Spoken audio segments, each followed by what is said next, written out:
बहुत मज़ेदार नाच गीत नकटा झूमर लेके आई हूँ। आप लोग सुनिएगा ज़रूर। आप लोग के अच्छा लगे तो वीडियो को लाइक, चैनल के सब्सक्राइब ज़रूर कीजिएगा। आप लोग का दिल से धन्यवाद।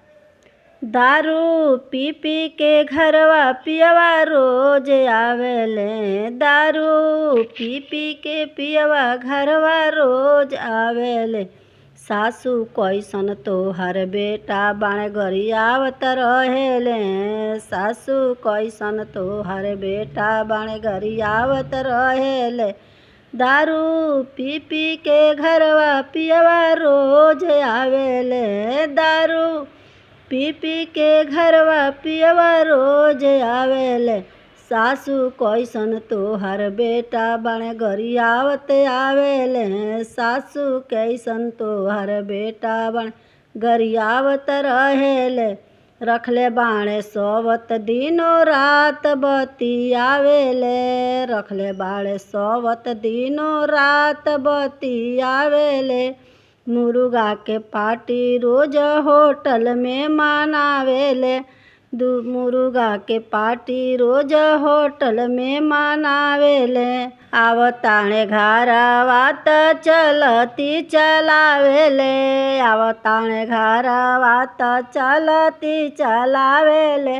ननदो कैसन तोहर भाई बड़े गरियावत रहेले, ननदो कैसन तोहर भाई बड़े गरियावत रहेले। ए भगवान तनी दे दी उनके बुद्धि, हे भगवान तनी दे दी उनकर बुद्धि। दारू के जगह पर पियल करे जूस जी, दारू के जगह पर पियल करे जूस जी।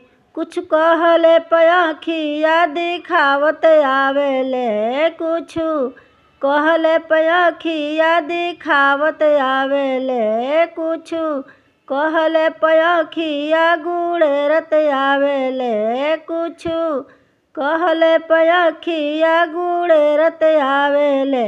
गोतिन कैसन तोहर देवर बाणे गरियावत रहेलन, गोतिन कैसन तोहर देवर बाणे गरियावत रहेले। गोतिन कैसन तोहर देवर बाणे गरियावत रहेले।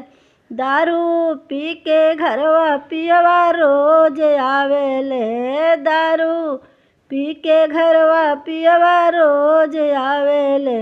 सासू कैसन तोहर बेटा बाणे गरियावत रहेले, सासू कैसन तोहर बेटा बाणे गरियावत आवेले, सासू कैसन तोहर बेटा बाणे गरियावत रहेले।